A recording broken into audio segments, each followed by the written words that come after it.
Évidemment, nous étions en réunion de sécurité autour de vice-premier ministre, ministre de l'Intérieur, sécurité, décentralisation et affaires coutumières pour évaluer la situation sécuritaire en général, mais particulièrement aussi à la situation sécuritaire à Kinshasa. Et alors, il s'est dénoté qu'il y a une situation préoccupante de la sécurité à l'Est, mais il tient de préciser que Kinshasa, la situation sécuritaire est relativement stable. Alors, nous profitons de l'occasion pour informer à notre population de Kinshasa de ne pas céder à l'intox.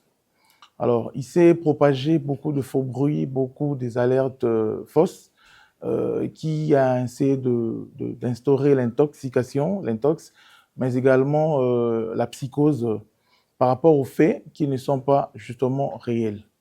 Alors, aujourd'hui, nous profitons de l'occasion sur justement les orientations du vice-premier ministre, ministre de l'Intérieur, pour préciser à la population de ne pas céder à la stigmatisation, à la division de nos communautés.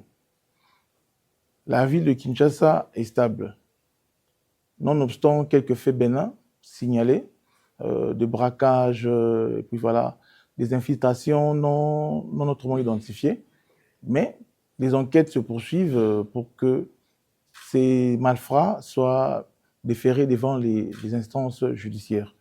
Nous profitons de l'occasion pour appeler les Kinois à l'apaisement et leur demander d'évacuer librement à leurs préoccupations et que toutes les questions sécuritaires sont prises en charge.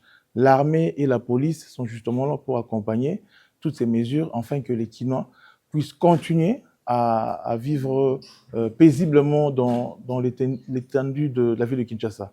D'abord, nous devons préciser qu'en disant que la situation sécuritaire est relativement stable, Kinshasa, c'est une ville à 20 millions d'habitants. Et les grandes villes sont très souvent généralisées par la criminalité urbaine. Alors, nous disons que ce sont des faits bénins. Vous voyez, bien qu'on a observé peut-être quelques jours où les braquages ont eu lieu, mais ici aussi d'informer à l'opinion.